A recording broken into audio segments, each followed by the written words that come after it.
Good evening, ladies and gentlemen, and welcome to tonight's special Wound Care Today Facebook Live event. The title of tonight's event is The Art of Dressing Selection, Right Wound, Right Patient, Right Dressing. And our amazing speaker who's joining us live from home, I think, is Professor Paul Chadwick. Good evening, Paul. Hi, good evening, Ed. How are you? I'm very well, thank you. Yeah, looking forward to this. Where are you doing this from? Oh, from Manchester in God's country. My home, yes. That's where my boy now lives. So I think right. everyone's moving up north. He's very lucky. It's a good place. And we won't talk about football as we discussed. No, not at all. No. And look, as you can see, ladies and gentlemen, Paul's doing this from home. So if we have any technology problems, please bear with us. The link for the certificate of attendance that counts towards your revalidation will be made available towards the end of tonight's event. A bit of admin. The session and slides will be available for download on our website, which is woundcare-today.com. It'll also be available on Facebook and also on our Microworld platform. As always, and I'm sure Paul will agree, the more engaged you are, the better it is for us. So let us know where you're watching from. And please ask any questions you have, and we'll endeavour to answer as many of them as we possibly can towards the end of tonight's event. Tonight is a special evening. It heralds the launch of Microworld 3.0. Microworld, for those who don't know, is the world's leading education and training platform in this incredibly important space. We have over 15,000 members now in over 32 different countries, translated into 7 different languages, with animation at its heart, as you can see by my friend Mr. X, who's joined us tonight. The new Microworld has 10 wound care modules. It has 10 fantastic, incredibly funny games that have been played by tens of thousands of people around the world. There's a new wellbeing platform, and there's a new community hub that has monthly updated content for all our membership. And based on popular demand, and this is feedback we got from our audience, we're launching 4 new product and dressing modules with more to come. But I think I'm probably boring you, so a little 1-minute video will do a far better introduction than I can. Please play the video.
Awesome. Thank you to everyone at our amazing video team at Get Animated. Before we start, I just want to say a massive thank you to our partners at Microworld, who are Mölnlycke. Without your unwavering commitment to training, to education, these events simply would not happen and this platform would not exist. So a massive thank you on behalf of me and also my team, but I'm also sure the 15,000 healthcare professionals who access Microworld on a daily basis. For those who aren't members of Microworld, please go after the event to mymicroworld.online and join this engaged, joyous, and I think very important community. So without further ado, it gives me great pleasure to introduce you to tonight's speaker. Over to you, Paul. Thanks very much, Ed. And I have to say that new Microworld looks absolutely even better than the last one. So I'm looking forward to spending some time there. So thank you very much. My name's Paul Chadwick. I'm the Clinical Affairs Director at Mölnlycke, and I'm also a consultant podiatrist at Pioneer Health and a visiting professor at Birmingham City University. Just to start, I'm going to go you through some learning objectives. It's a little bit boring this bit, but I think it's crucial that you understand what we are trying to teach you today and what you should be able to learn from this session. So we hope that you'll appreciate the benefits of a structured wound assessment, understand the patient and wound-related factors that may prevent wound healing, recognize the properties of an ideal wound dressing, identify wound healing goals and how to select the best dressing to achieve them, and finally to understand how to select the correct dressings according to patient needs and preferences, coupled with the wound requirements. So let's start, which is probably the most important thing we do as healthcare professionals and people involved in wound care, is the assessment and wound assessment and the patient assessment.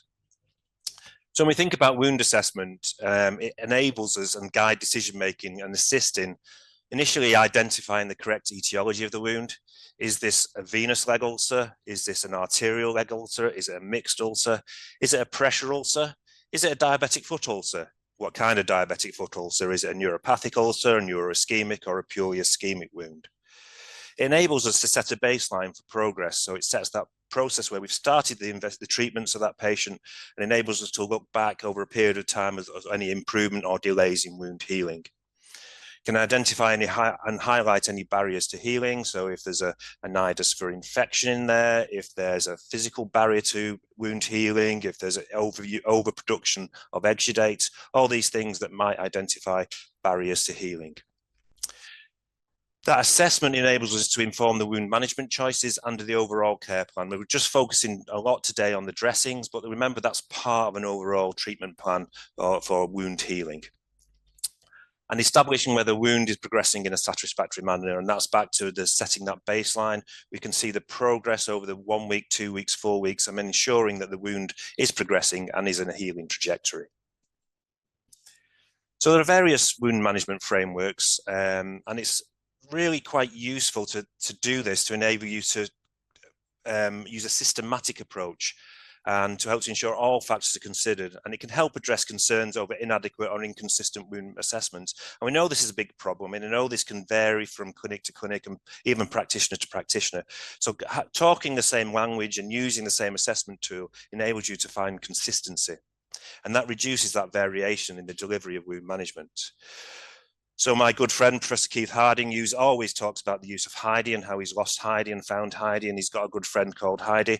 And it's quite a valuable tool, Heidi, where you look at the history and thinking about what the patient is telling you, the history of the patient, where the wound came from, what the etiology is, what the background is to that patient, what comorbidities, any vascular disease, any diabetes, all these types of things. Then think about an examination. This is usually a clinical examination where the wound is, the location of the wound, the depth of the wound, the presence of granulation versus slough versus necrosis, any presence of any kinds of infection, exudate levels, and all these kinds of things. This is the clinical examination of the patient and the wound. Remember, it's all about not just the wound, but also the patient. Then we think about any investigations that we might need to do. So if we consider the investigations, for example, for a venous leg ulcer, you want to confirm there's no arterial component. So you might want to do a Doppler. If it's a diabetic foot ulcer, we might want to think about doing investigations such as an X-ray to exclude osteomyelitis, or to do a toe pressure to look at microvascular supply. And then we consider a diagnosis. So is this wound an arterial leg ulcer? Is it a venous leg ulcer? Is it a neuropathic foot ulcer?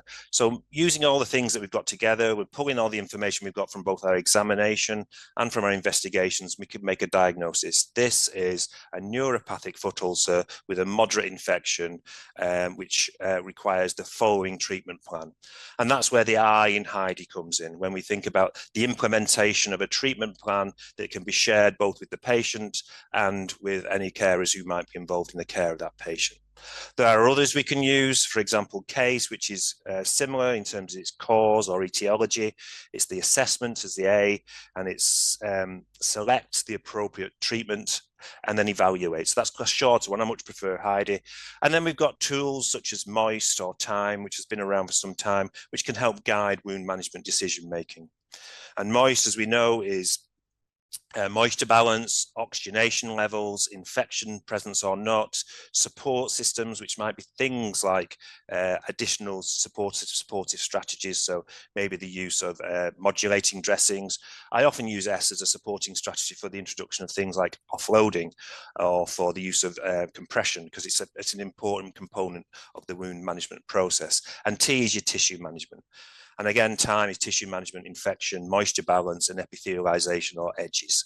So all these things help and support, and using one within your practice and one that's consistent across your health economy is vital to ensure good progress. There are factors that can prevent wound healing, and we need to consider these when we're considering the dressing, and there are patient factors and wound factors. So patient factors, as we touched on a couple of times already, are things like comorbidities, uncontrolled diabetes, venous insufficiency, poor vascular supply, whether that's large vessel disease, small vessel disease, or microvascular supply, and conditions such as anemia or malignancy, which may cause problems within the wound.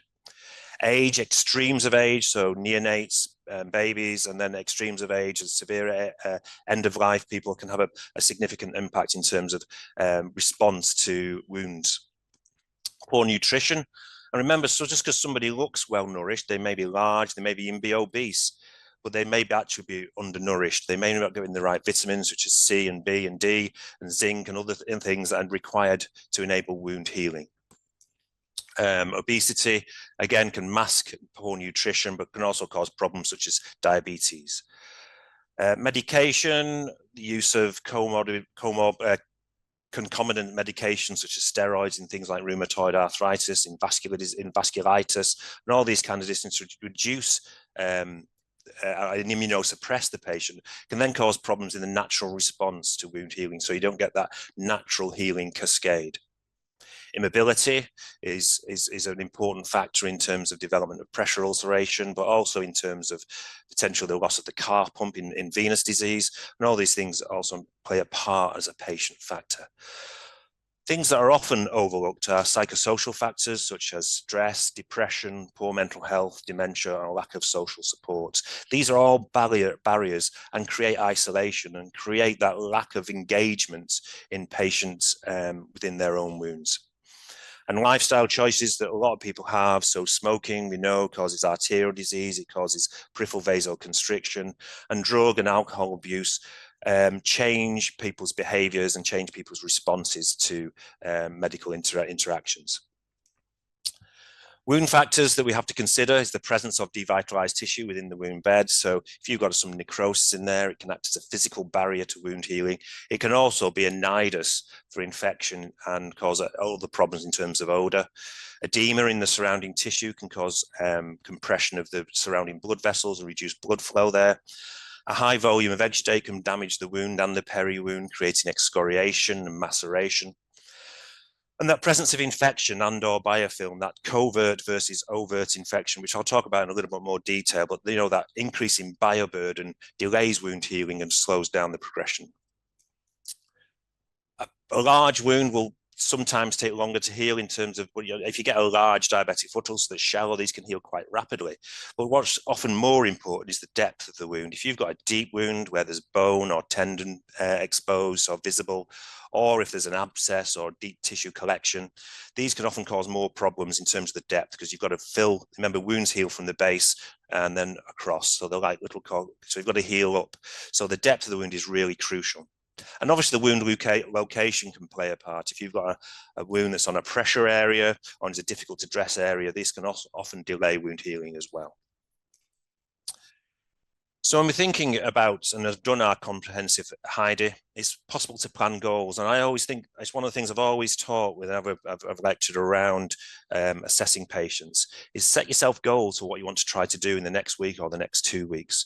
So it might be that the dressing selection will depend on what you want to do. It might be about restoring moisture balance. Is the exudate volume too high or too low? Do you want to dry it out a little bit or donate fluid to the area, or just maintain the moisture as it is? Do you want to maintain the balance of the oxygen with the wound? Do you need to add extra oxygen? Do you need to use an oxygen donating system? The presence of infection or bioburden, tissue type within the wound. Are you trying to remove some slough within the wound, protect the granulation tissue?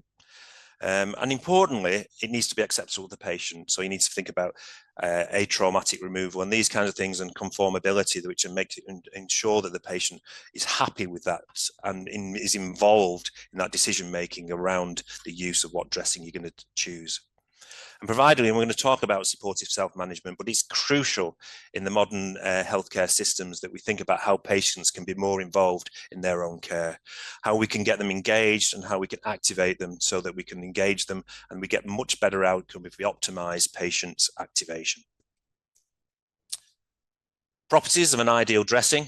The goals, as I said in the previous slide, you might want to do in the first week what your objective might be to remove that slough and necrosis to create a wound, a clean granulating base. So you may do some sharp debridement, followed some autolytic debridement, and your goal might be a clean base, and then you can move from that into promoting wound healing.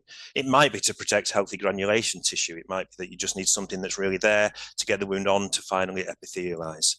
You may consider there's a bacterial burden there, and you start thinking about antimicrobial agents, manage odor and exudate effectively. And odor is becoming much more of an issue within wound care. It's been ignored somewhat over the past few years, but Georgina Gethin has done a lot of work and a couple of papers more recently about the really need to concentrate on odor management. Think about how that impacts on patients' quality of life. Obviously, pain, perhaps not relieve pain, but to prevent pain in terms of how we think about the atraumatic removal. And again, assisting in self-management. And we'll talk about whether that's appropriate for anybody later in the presentation. So when we think about the properties of an ideal dressing, right time, right place. So we need to know that it absorbs exudate and retains exudate effectively. So what we don't want is a dressing that creates a sponge effect. So it absorbs the exudate, but then sits on the dressing and releases exudate back into the wound or back into the peri-wound, causing further damage and further peri-wound maceration. So it needs to absorb it and lock that exudate away. It obviously has to be atraumatic removal, and it's unbelievable that we have to really talk about atraumatic removal and dressings that do that in 2025. But really, we need to make sure that we've got a dressing that causes no pain and no trauma to the patient. It maintains a moist wound environment without causing any maceration or excoriation, so it maintains that dressing and effectively retains any exudate, excessive exudate within the dressing. We talked about trauma. We talked about non-toxicity a little bit in terms of there shouldn't be anything within that wound that's going to cause or interact with and cause damage to any cells or to cellular problems, so that it doesn't cause any cellular toxicity. It does not leave any fibers in the wound bed, so any foreign bodies, any strip pieces of the dressing which will create a foreign body reaction and cause inflammation and also cause pain on removal and require further cleansing and further disruption in that wound healing process. It protects the wound from physical damage and provides thermal insulation, which is often ignored, and maintains an optimum temperature for wound healing. It should be permeable to water, but not bacteria. Obviously, we don't want external bacteria getting into the wound. Thinking of our environmental factors and how we bring things to clinical practice now, they need to be biodegradable and easily disposed of. Obviously, everybody knows that there's problems in all health economies about cost effectiveness. So we need to have a dressing that is maximally cost effective, but also is clinically effective. It's no good being cheap if it doesn't do the job, but it's also no good being clinically effective if it's really expensive. We need to have something that's clinically effective and cost effective. And again, support self-care where appropriate. So these are the things that we consider when we're choosing the right wound dressing: the wound size and depth. Obviously, you need to make sure there's a decent overlap when you're putting the dressing on so that it covers the peri-wound, so there's no risk of trauma in any type of dressing that we used. The anatomical location of the wound. As a podiatrist, very skilled at putting dressings on feet and cutting them appropriate and putting them in the right shape and form. But a lot of people struggle with anatomy, particularly around the foot and the sacral areas and these type of things, where there's fistulas and where they're having to pack wounds. So thinking about that in terms of what the right wound dressing is. The tissue types, what we're trying to do is the slough there. Do we need to get rid of slough? Do we need to protect granulation tissue? Is the necrosis? Is this epithelial bridging? Do we need to think about what it is that we're trying to do and what we're trying to protect and what we're trying to remove? The exudate volume and viscosity is important, whether we need to use a dressing that absorbs more or absorbs less, or actually donates fluid to the wound. The presence or absence of infection. We don't want to be using antimicrobial agents if there's no presence of infection. We want to keep that wound healed, and we want to use judicious uses of antimicrobial agents. Key for patient care is pain and trauma at dressing change. We need to ensure that the patient is as free from pain and trauma as possible. So certainly in conditions like EB, where there's significant issues with trauma and causing problems for patients and pain, we need to use dressings that appropriately manage that and reduce that risk of trauma. Patient sensitivities and contraindications. Obviously, they need to be not allergic to any of the components of the dressings. We need to consider the peri-wound and the surrounding skin, and the damage that the exudate can cause also. And obviously, a big thing within health economies these days is the availability of the product. Often we're bound by formularies, but obviously within that formulary, it's important that you have a reasonable selection of dressings that you can need to provide care for your patients.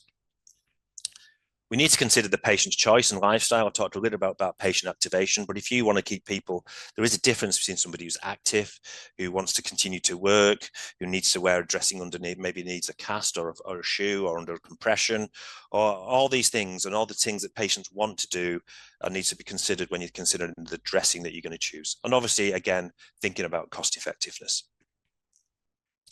So let's go pick a few of these things up and look at, say, moisture balance. So we know a high volume of wound exudate is associated with a wide range of acute and chronic wounds. Excessive exudate production that is managed inadequately can contribute to wound enlargement. If you get that overloading, that sogginess, it can cause peri-wound maceration, peri-wound excoriation, and an increasing wound size. Insufficient exudate production may delay wound healing by delaying autolytic debridement and also reducing fibroblastic activity if the wound becomes too dehydrated. And different types of dressings have different degrees of absorbency. So you need to choose a dressing that's appropriate to the way, the amount of exudate you've got, and different ways and different dressings manage exudate in different ways. So let's look at some different types of products. So if we look at moderate to high exuding volumes, so when we think about the types of dressings for a moderate exudate, we think about use of foams, alginates, hydrofibers, or superabsorbent dressings, perhaps a little bit less superabsorbents, more your foams, alginate, and hydrofibers. And then moving into high exudate dressings, we think about hydrofiber, superabsorbent polymers, and negative pressure wound therapy.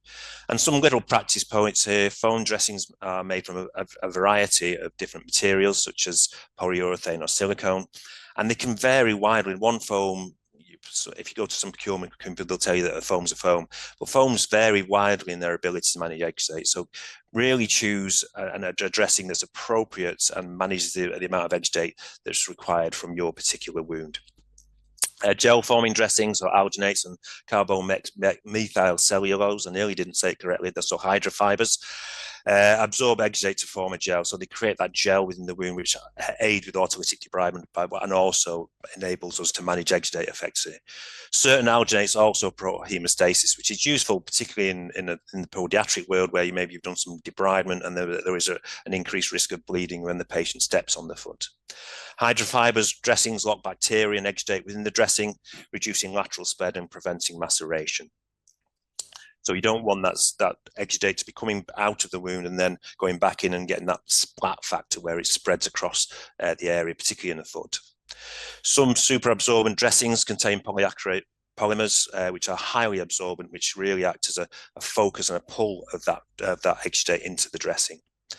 And we know that negative pressures devices differ in size and design, with some using fluid collection canisters and others being canister free. So there's a variety of different ways that we can use negative pressure wound therapy and different options available on the market.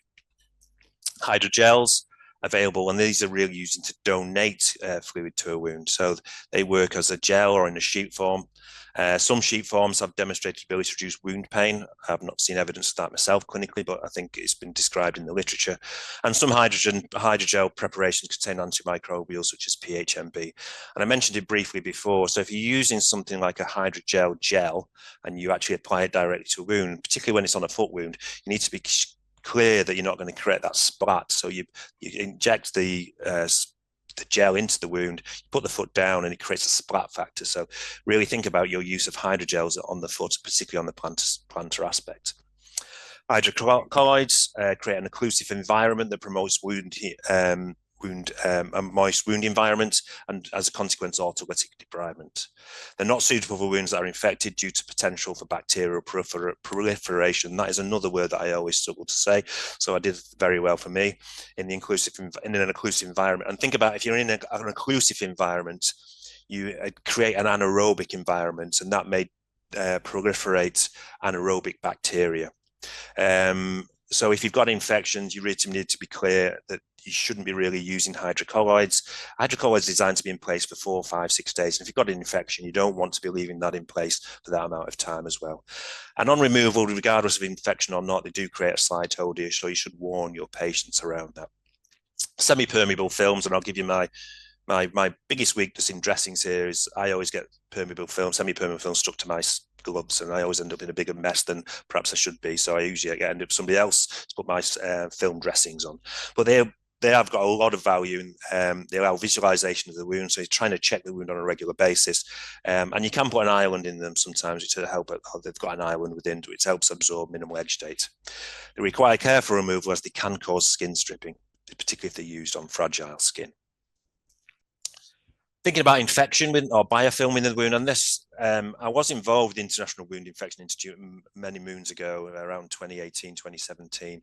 But this piece of work that it produced in 2022 is really, really valuable. And I would ask and prompt you all to go and look at this up online, the International Wound Infection Institute document around wound infection. It also highlights that regular assessment can prevent infection, and early intervention may stop problems from escalating. So it's key that we use, back to that first couple of slides, the importance of assessment and looking for signs and symptoms of infection. If we think about this continuum, and we talk about contamination where microorganisms are there but not doing any problems, there's no delay in wound healing. Colonization, again, you're getting some proliferation, there's maybe a few more microorganisms, but there's no delay in wound healing. And this is where it gets really crucial, and this is a crucial point within the whole presentation. Local wound infection. We used to talk about critical colonization. Sometimes people talk about biofilm-based wound management, but what we could really nice ways to talk about covert versus overt. Covert is where you've got that increase in bacterial burden, but it's not demonstrating obvious signs of infection. So you're getting hypergranulation, you're getting bleeding, friable granulation tissue, epithelial bridging and pocketing in the granulation tissue, an increase in edge date, but it's not purulent, it's just clear, but an increase in edge date. And you're getting a delay into wound healing. And this is because you get an increase in protease activity, which is keeping the wound stuck in an inflammatory state and stopping the wound progressing. Where then you go from a covert, which is subtle, into overt, which is classical, which is getting heat, redness, pain, swelling, and discharge, where you're getting an increased malodor, you're getting wound breakdown, you're getting spread of infection, and you're getting tissue damage.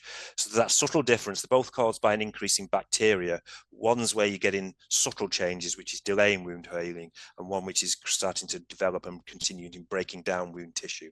And then you move on to the spreading infection, where you're getting tracking through the body. If you think about the foot, this may be spreading into the leg, and you're putting people at risk of systemic infection or sepsis, which is not only a limb-threatening, but also a life-threatening condition. So in the systemic infection, you're getting malaise, loss of appetite, fever, severe sepsis, septic shock, and organ failure, and ultimately death. So it's a nice continuum to follow, and I think I would poke you all to look directly at that whole document. Wound infection and prevention management plan aims to optimize the individual host response. So make sure their diabetes is well controlled, make sure they're if they've got rheumatoid arthritis or something, they're on the dose of steroids that can manage the RA, but also reduces the risk of a reduced inflammatory response. Reduce local microbiota burden with topical antiseptic antimicrobial dressings or washes, and promote a positive wound healing environments with psychological support, clean environments, and AT&T, aseptic no-touch technique, is so important. Infection prevention is one of the key things that is often ill considered when we think about wound management. But if you can use good, appropriate aseptic technique and use appropriate decontamination techniques, then you reduce that risk of infection. If you ever look at a slide from the early 2000s, you can see this massive rise in the number of MRSA patients. And as people brought in more and more first of all, rewards and then penalties for MRSA bacteremias, you started to see a reduction, and that was all down to aseptic technique and responding to the crisis as it was at the time. And you look at it now, there's much less. Indiscriminate use of antimicrobial dressings and antibiotics can lead to increased costs and potential risk of bacterial resistance. There's a big agenda for antibiotic stewardship and antimicrobial stewardship, and I spoke about it at UMA in London in 2024, and there was a big session on it there, and I think it's really important that we consider this in terms of the way we move forward. Decision to use an AMD dressing should be based on clinical assessment of the wound and the patient, and they should be reviewed regularly, and I would say that's at every single appointment, but have a stopgap that you look at every 2 weeks and say, is this working? Are we getting progress? Do we need to continue to use it? Do we need to change? Is it not doing what's affected? Do we need to go back to our HIDE and think again, do we need to reassess this patient and see if there's something different that we need to do? So continuing to use and continuing assessment can be very safe and puts you in that zone of good antimicrobial stewardship. Thinking about biofilm management, and I touched on that previously. Biofilms are planktonic bacteria encased in polymeric substance which adheres to the wound bed, acts as a protective layer for the bacteria who are in a free state but contained within the biofilm. As a consequence of that film, they have increased resistance to antimicrobials and antibiotics and are protected from the host response. So the use of white blood cells and neutrophils and all those kinds of things that are trying to get at the bacteria to help remove it are less effective and less responsive. So what we need is a biofilm-focused strategy. So we need a combination of frequent debridement and to disrupt and remove the biofilm from the wound bed, followed by application of a topical antimicrobial to eradicate wound bacteria. And we need to think about how often we do that debridement, because that might be, a biofilm can start to reform within 24 hours. I'm not necessarily saying you need to do debridement every 24 hours, but making sure that the debridement is frequent enough, you're not going to get that reformation because you use the appropriate antimicrobial agents in conjunction with. So thinking about examples of antimicrobial dressings, iodine comes in variations, including ointments, impregnated gauze, pastes, ointments containing cadoximar iodine, and have some debridement, ointments containing cadoximar iodine have some debridement properties. Broad spectrum, not to be used due to systemic absorption, not recommended for large wounds or long-term use, contraindicated in renal disease, before or after radioiodine, pregnancy or breastfeeding babies under 6 months, using caution with thyroid, and not to be used if iodine sensitive. Honey, I've used a lot of honey in my career, but the variations include tools, ribbons, ointments, and alginates. They again are broad spectrum. Deodorizing property, and we touched a little bit about problems with odor currently, promotes autolytic debridement, caution in patients with honey or bee venom allergy, and may cause pain due to osmotic effect of dressing. I never particularly saw that, but most of my patients had a large amount of neuropathy, which may explain that. Silver dressings used commonly as an antimicrobial agent and are found in alginates, foams, hydrofibers, wound contact layers, and also within some charcoal containing, I know it's a charcot, but it's charcoal containing dressings and creams. And again, similar to foam, the availability of silver and mode of action varies between brands. And the ability to exudate, again, varies between brands. Some silvers are contraindicated in pregnancy or newborn, such as flamazine, which is probably the most traditional silver that was available. Should be removed before radiotherapy, diathermy, or MRI scan. And as with all products, you need to check for silver sensitivities. And I'll say this and see if I get away with it first time. Polyhexyl methylbienguanide, PHMB. What a whiz that was. I used to practice that for many hours. Variations of this include foams, cleansing solutions, and hydrogels. And it's often used as a cleansing solution, but it is found in gels as well. It contains a surfactant which can assist in the removal of debris and biofilm. So the surfactant breaks down the chain within the biofilm and can allow the PHMB to access that. I would use it in conjunction with a debridement agent as well. And it's got low cellular toxicity. Similarly, octendidine dihydrochloride, again, is usually used as a cleansing solution and in a wound gel. Again, that's got a surfactant within the cleansing solution, which again assists in the removal of biofilms. And DAC dressings, and there are variations of this, including ribbon, absorbent pad, hydrogel, and foam.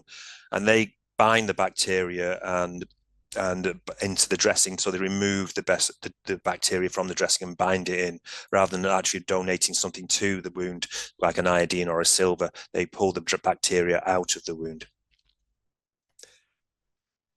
So when we think about managing tissue types, I'm sure most people on this call who are interested in listening would know different tissue types, but just to make sure everybody's on the same page, we think about healthy granulation tissue. It's pink and red in colour, moist, sometimes has that bumpy cobblestone. So being in the north, in Manchester, we still have the occasional cobblestones that you'll see. So you might see regarded as a granulating wound, which I've never thought of before. So I saw that when I was writing this.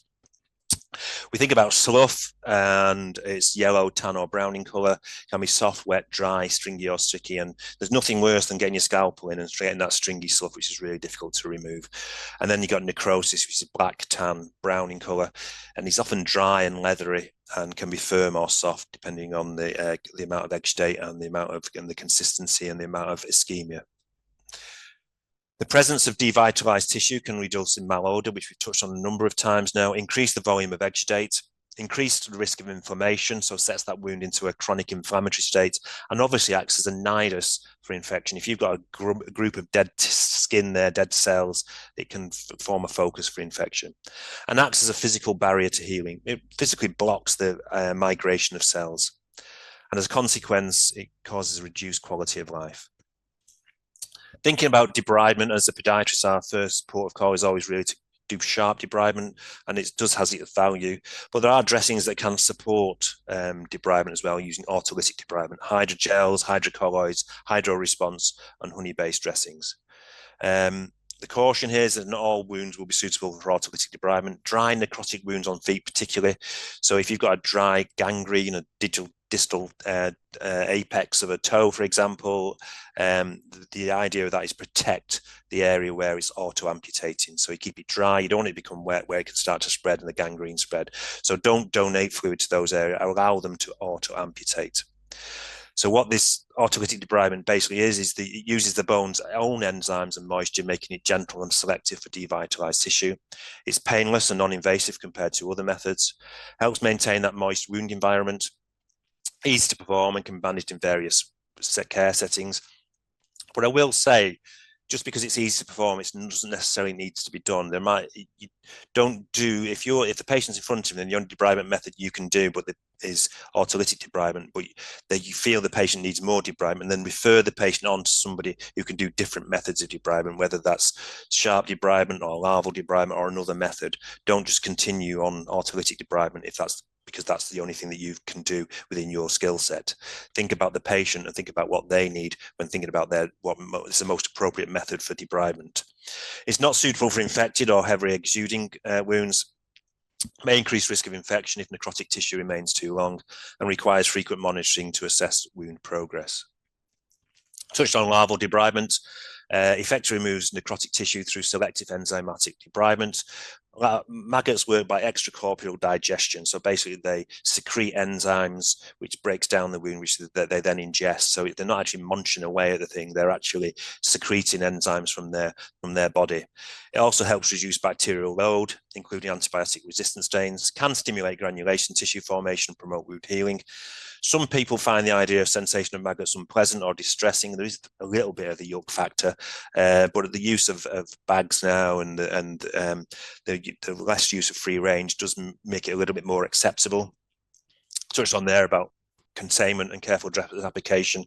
I remember the first time I used larval, I was chasing them around for days, trying to keep the maggots under wraps. But you get better application, but you need to be good at particularly in difficult to stress areas. I never really seen the mild discomfort, itching, or increased exudate. Perhaps I've seen the increased exudate, but sometimes people do report mild discomfort or itching. And thinking about dry wounds, they don't work very well on dry necrotic caps. You often need to score the dry necrosis, so lift the edges, and the larva will get underneath and remove the dry necrotic cap. Thinking about protecting the granulation and epithelial tissue, so a non-adherent wound contact layer conforms to the shape of the wound, allows exudate to pass through to the secondary dressing, and the use of silicone if the wound bed is considered, skin is considered fragile. Silicone as a liner is vital for that atraumatic removal and that pain-free removal. Odor, I talked about the work of Georgina Gethin, and there's various things that are available: carbon dressings, metronidazole dressings, metronidazole gel, and also the newest things around is the use of cinnamon, which masks that smell and absorbs the smell within the dressing as well. So when we think about support and how, we've got that wound, we need to think sometimes we have strategies that support the wound bed. So there are dressings that help with when there's excessive MMPs, excessive matrix metalloproteinases, or when there's an altered pH, or when there's out of control pro-inflammatory mediators, or a lack of growth factors or collagen. And hard to heal or chronic wounds can either fail to go through a normal chain of events because they get stuck in an inflammatory phase because of these MMPs, or potentially because of an altered pH. And often this is due to ischemia or a bioburden and all these kinds of things that can create pro-inflammatory mediators, which creates this cyclical effect of an ongoing inflammatory process. So we have hydrofibers, alginates, and superabsorbents lock away, absorb exudates, can lock their way and take MMPs away from the wound. Celluloids and collagen dressings, these are gels on contact with exudate and activate protease and protect growth factors. TLCO and SFFs or lipocolloid dressings reduce XFF, mop up excessive MMPs. And negative pressure wound therapy, by its physical effect, removes exudate and bacteria from wound and has been found to reduce wound edema and stimulate angiogenesis because it reduces wound exudate and MMPs and everything within it. And therefore, it's a physical effect to promote angiogenesis. And thinking about oxygen balance within the wound, you need oxygen to heal wounds. If you've got severe peripheral arterial disease, it's not going to heal. If you've got a reduction or local hypoxia, wounds aren't going to heal or going to stall. Oxygen is needed during wound healing. It's needed in all stages of wound healing because of the increased demand. So you need it for collagen formation, you need it for angiogenesis. So all these processes, these reparative processes, require oxygen.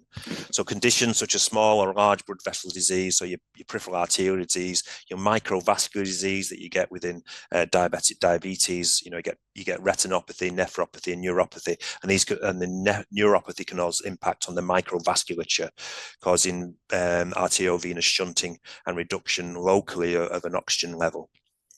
These can all impact on the delivery of oxygen. So there are various methods to do that: oxygen delivered via oxygen delivery systems, and oxygen transfer versus hemoglobin.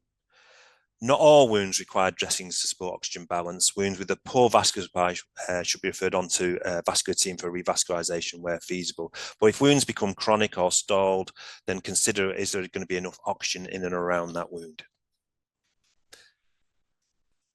When we think about, and I talked about this very early on in the presentation around supported self-management and how important it is that we consider when we can engage patients and when we can activate patients. So that there needs to be a consideration of what that looks like and what that means to the patient.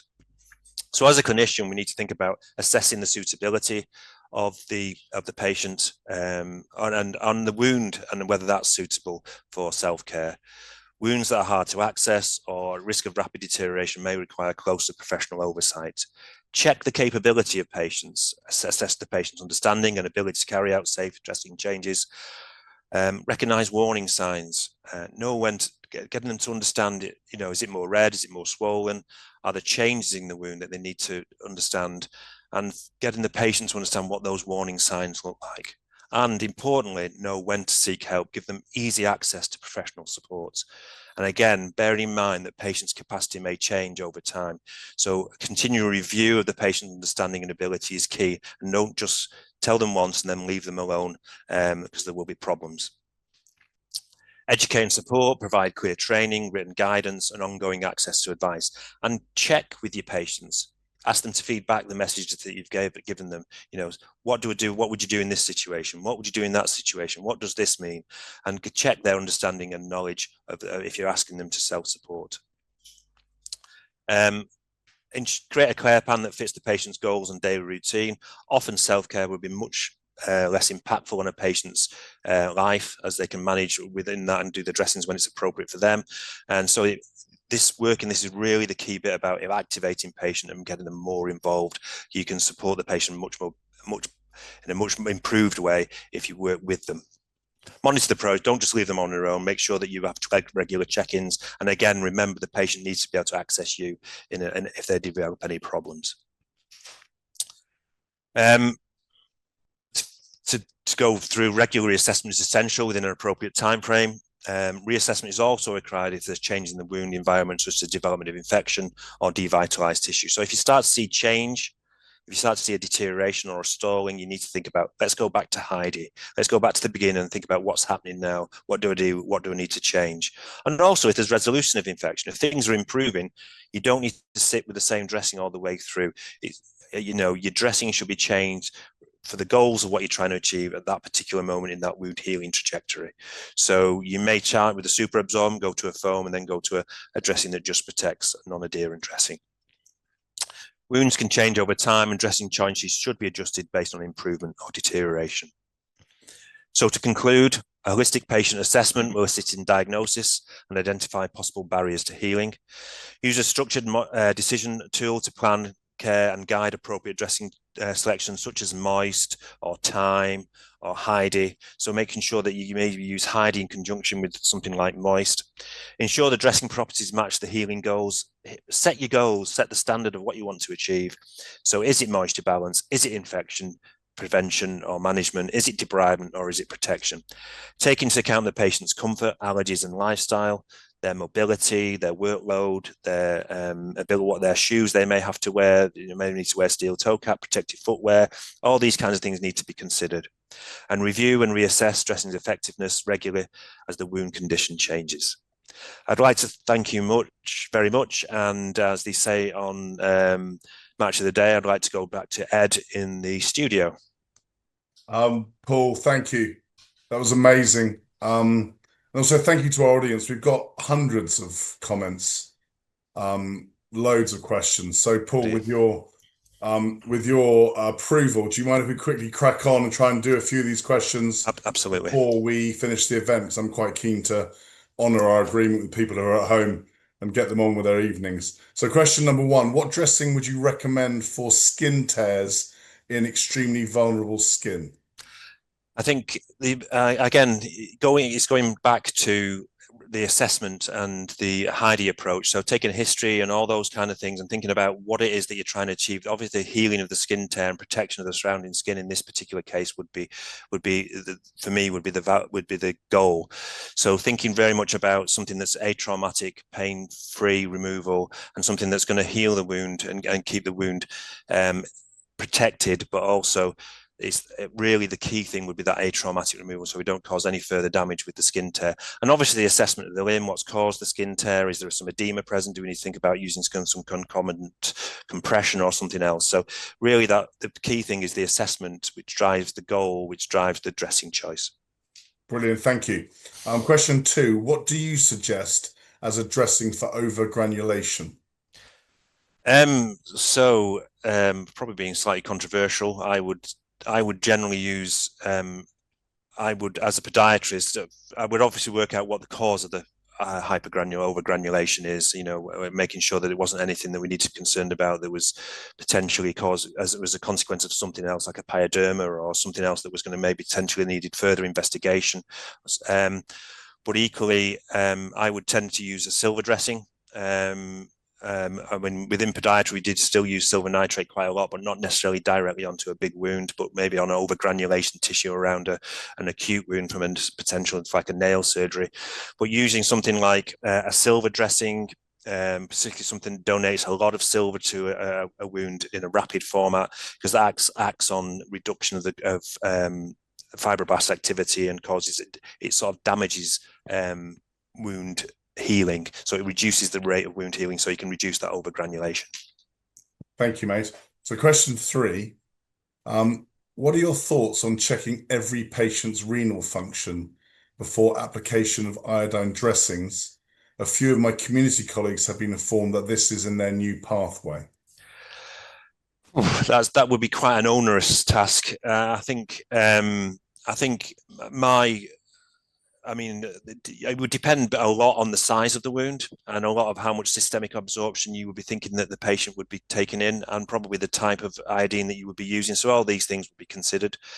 I think using a blanket approach for me would be a little bit of a what's the word? A big hammer to, I don't know, but a big approach to sorting out a little problem. So I would be more about triaging the patient effectively, working out whether they were more at risk of a problem with renal disease. So if they've got potentially diabetes, we've got an increase in nephropathy, they've got peripheral arterial disease, anything that increasing age, those kind of things that put them more increased risk of developing renal impairment, then I might be more inclined to check renal function. But if it's a small wound on a younger patient with no comorbidities, then I might be less inclined to be checking their renal function. Brilliant, thank you. So next question, what's the best way to treat MRSA in a wound? So I think what we shouldn't get too scared about is MRSA is that it's a bacteria, it's a Staph aureus. The important thing is with all dressings and all wound care is that you use aseptic technique and prevent spread of bacteria and spread of infection. The difficulty with MRSA, if it's becoming a spreading infection, then you would normally seek advice from the microbiology or the infection control team in terms of what antibiotics you would use for that particular strain of MRSA. If it's a local infection or a covert infection where you've grown MRSA on a swab, you'd need to determine whether you feel that the MRSA is causing a problem in terms of delaying wound healing, or it's just there as a colonizer. But usually something, just any kind of antimicrobial dressing, usually something as a silver to reduce that bacterial burden is where I would go for a covert infection with a patient with MRSA where I felt it was causing a problem within the wound. Thank you, Paul. This is an interesting one. If a patient doesn't comply with their wound care, is this something that can prevent wound healing and increase further breakdown? Yeah, I think the key word within that is comply. So what we don't want to be is forcing care on patients in terms of complying with what you want them to do. So using a joint shared decision making process to understand why the patient isn't complying, as you say, to try and understand what their goals are in terms of wound healing, to try and understand what impacts the wound is having for them, what is the most important things with that, and then working through a plan with them that's joint and negotiated often has better outcomes. Somebody used the example today about joint decision making, about if you were building a kitchen, you try and build a kitchen yourself, you'd struggle with it. So you go to an expert and you have to listen to the expert, but the expert has to listen to you because you want the kitchen that's got a fridge this height, or you want a stove here. So you can't say, so you need to work together to get an optimal outcome. But if the patient doesn't do, or isn't interested, or is not engaged at all in their own health, then that potentially could cause worse outcomes, to answer the question in a slightly roundabout way. Brilliant, thank you. We had loads of questions on negative pressure. We're going with this one. How can I use negative pressure wound therapy for leg ulcers? I'm not a massive leg ulcer expert. I'll own that up. So I'm a podiatrist. We do get involved in leg ulcer management, usually in conjunction with our district nursing and tissue viability team. So we maybe usually apply compression. The same with, you obviously can't put negative pressure on, or it's much more difficult when using it within under compression. And you've really got to go back to what is your aim of using negative pressure within that particular scenario? What is the goal of using negative pressure? And can it be achieved in a different way? If it's to reduce edema, if it's to reduce exudate levels, then maybe the addition of compression is changed more frequently in the first week or 2 weeks to reduce that edema locally, to reduce the exudate levels, and then they can reduce the compression application can also be reduced. So as I said, I'm not a massive expert on negative pressure in the use of venous disease. No problem at all. I thought it was a great answer. This is a fascinating question, and I think really pertinent in the world we live in. How do you balance cost effectiveness with clinical effectiveness when selecting dressings? So the most cost-effective dressing is the one that doesn't work. So putting something on, regularly in a non-healing way, it just maintains and causes more cost. If you look at the work of Julian Guest, his initial piece of work in 2017, where he showed that people's reassessment of wound led to them changing their dressing. So they would put, maybe let's just say they put one type of dressing on, a super absorbent on 12 weeks. It wasn't going well, so they changed it to a foam after 12 weeks, and then another 12 weeks. The wound wasn't doing anything anything of value. It was staying there, and that's where the cost lies. It lies in the use of the dressing, but also the clinician time over a period of time. Out of that 5 billion that Guest described in his first paper, 2.3 billion of it was spent on non-healing wounds. So wounds that weren't actually in any kind of healing trajectory. So in terms of cost effectiveness, you need to consider a dressing that's managing the appropriate symptom that's going to put the wound back into that healing trajectory. And even if it costs a little bit more at that point, the savings over a period of time are far greater than continuing to use something just because it's cheaper, but it's actually having little or no effect. Thank you. And we'll do our last question now. But what I will say, because we've had so many questions, what we'll do as a team with Paul and at Wound Care Today, we'll come back onto this and try and answer as many questions on that Facebook page as possible. So bear with us, and we'll come back to you tomorrow or the next day and answer as many questions, because so many have come in. So last question for tonight: what dressing choice would you use with dry necrotic ulcers on a patient who's yet to see the vascular team? So I'm assuming by dry necrotic, it's hard to tell where it's located, and obviously all the things I described about how you help choose what dressing it is. So you give me some of the parameters. It's dry, it's necrotic. I'm assuming it's on a foot.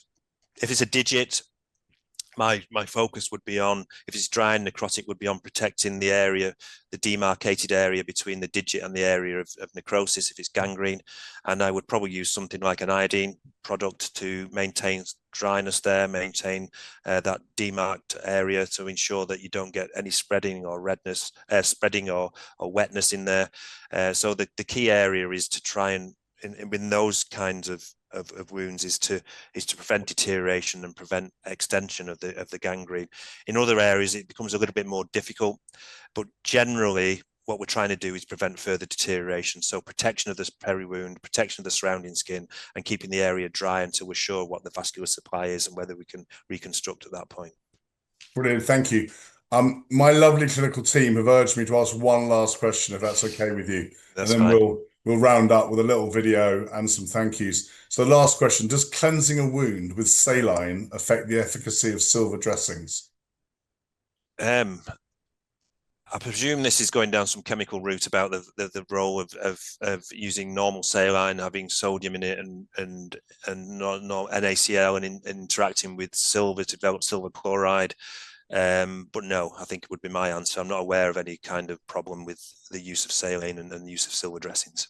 Paul, thank you. You've been amazing tonight. I know how much work you put in, so I really appreciate your support and your insights, because the comments that are coming have been very kind. So I urge you, if you get a chance, to look back at the presentation. I know you won't want to see yourself, but some of the comments have been very kind, so it'd be lovely to do that. As everyone knows, we're incredibly excited about the new product and dressing selection modules we're launching. As I said, we're starting with 4 absorbent foam dressings, negative pressure, gelling fiber dressings, and silicone foam dressings. Please now watch this brief video that will help bring this alive. Please play the video. Thank you. Now it's time to explore dressing selection. To the Microworld Pharmacy. Today we'll be learning about a type of dressing. No, Mr. X, not that kind of dressing. Foam dressings. Foam dressings are primarily designed to absorb and manage exudate, creating a moist wound environment that promotes healing. A foam dressing can provide protection and cushioning to the wound to prevent further trauma, as well as being a barrier between the wound and external elements to reduce the risk of contamination.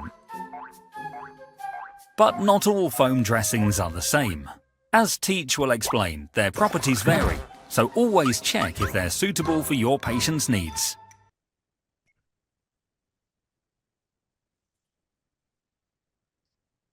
Guys, thank you for your time.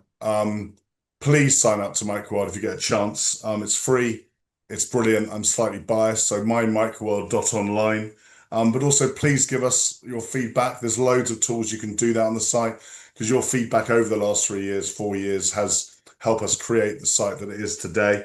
The link for your certificate of attendance will now be available on the screen, but also in the comments. So please download that for your revalidation. That concludes tonight's event and the launch of Microworld 3.0. A few thank yous before I go. Firstly, Paul, thank you for your time. Thank you for your efforts. Hugely appreciated.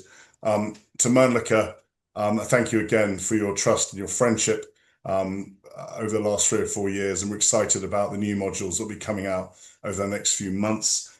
To my amazing team at Wound Care Today, Get Animated and Mold Digital, I'm well aware of the work that's gone in for tonight to deliver this content to the huge numbers that have joined.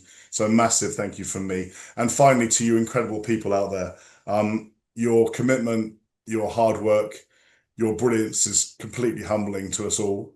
Thank you for donating and giving us your time, your precious time tonight. It means a great deal. Good night, and we look forward to seeing you in Microworld in the coming weeks and months. Thank you so much.